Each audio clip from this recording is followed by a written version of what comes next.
the talent is quite familiar for us.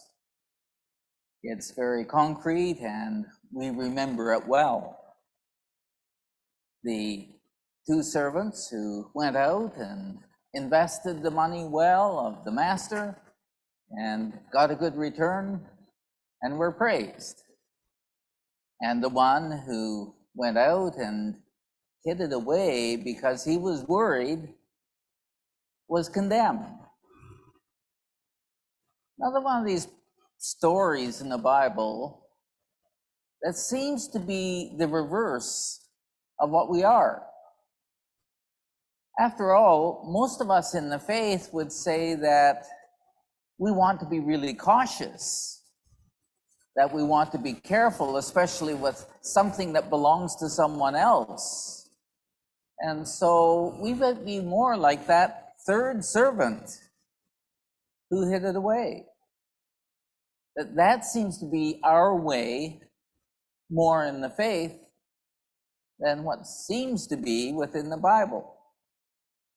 That we think that somehow it's good to preserve and not so good to be risky. One of my churches sold their manse.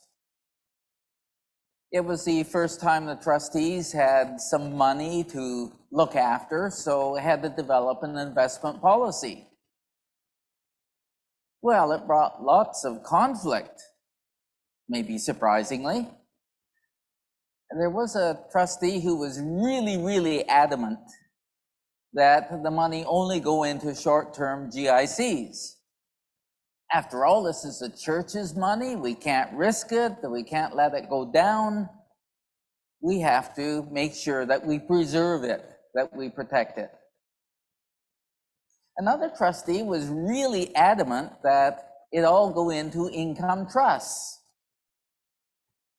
That trustee had had good luck with them, and after all, they pay out money every 3 months. What can be risky about that? Well, in the end, the very cautious ones won out, and the money went into GICs. Preservation was really important. Don't take any risks. Well, they were redeemed a good few months later, because some of you will remember the time when a number of major corporations that were looking to become income trusts, the government was really worried that they were going to lose tax money and this was going to really change the economy a certain amount. And so all the income trusts went down for a while until the rules were sorted out. When we look to all the teachings of Jesus, though, it seems that so often he's on the risky side of things. He was going against many of the traditions of the people around him. He really brought forward women and children who in that time were not given much advantage within the culture at all. It was a man's world. Jesus welcomed the tax collector who was despised and collaborating with the Romans. Jesus met with and welcomed and praised the foreigners who were seen as the others, the ones that we would not pay much attention to. And so Jesus so often was on the risky side, as we see in our gospel lesson today.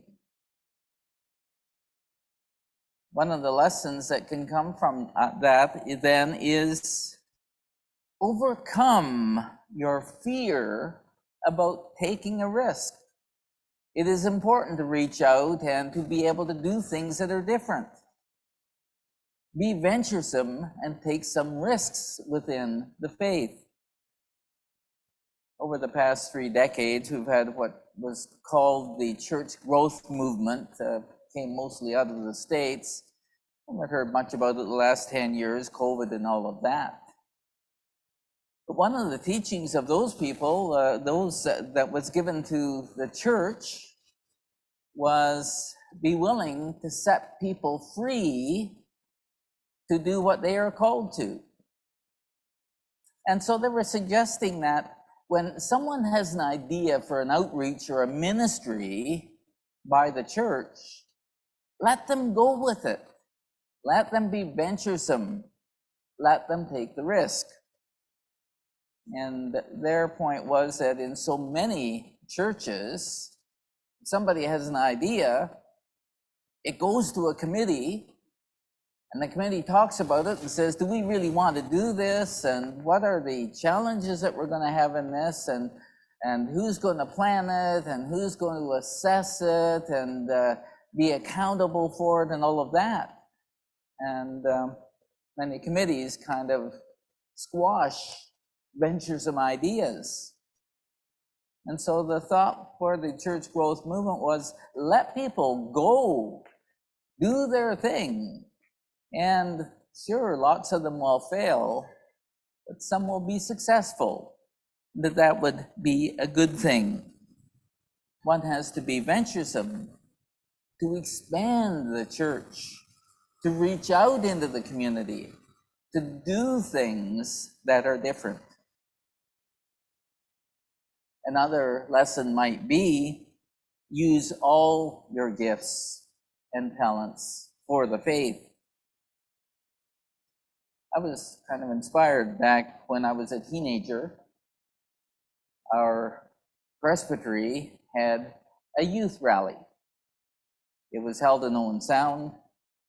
I think the presbytery's idea was we want to introduce ministry as a potential for young people to go into, that they wanted to attract people to the career. Well, the guest speaker was Bruce MacLeod, just a few years before he became moderator of the United Church. And he knew how this was such a significant time for youth.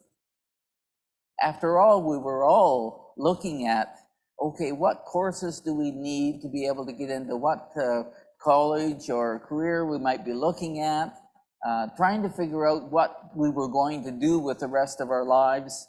And it was back when you could think about you had a job for the rest of your life. And so Bruce said to us, this is an important time in your life. And remember, whatever you choose, whatever you do, is for God, is for the faith. Whether you're choosing to become a teacher who's going to go out and offer guidance to the next generation, whether you're a mechanic who's going to help people with their cars, whether you're going to be a farmer who grows food for the rest of the world, or you're going to be a secretary that helps people be organized to do the jobs they're doing, or a nurse reaching out to care for those who are sick, that all the things that we do are really gifts from God and a part of our faith and a part of our calling and a part of our ministry. So remember, all that we do is a gift from God given to the rest of the world.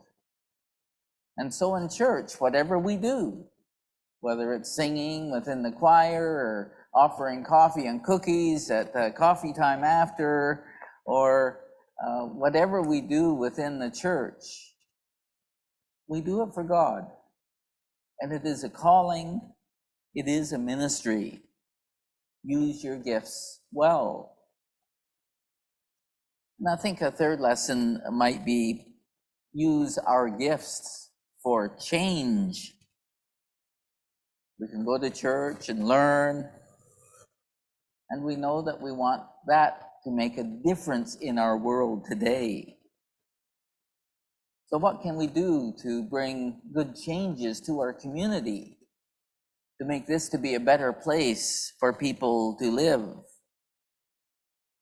What charities can we support that will help out around the world in trying to bring a change to the world in which we live? And can our studies and discussions help us to work towards a better world. We live in a very conflicted world. We're not quite sure how to look at things and deal with things. Certainly the Israeli-Hamas conflict going on now is one that raises up lots of different points of view.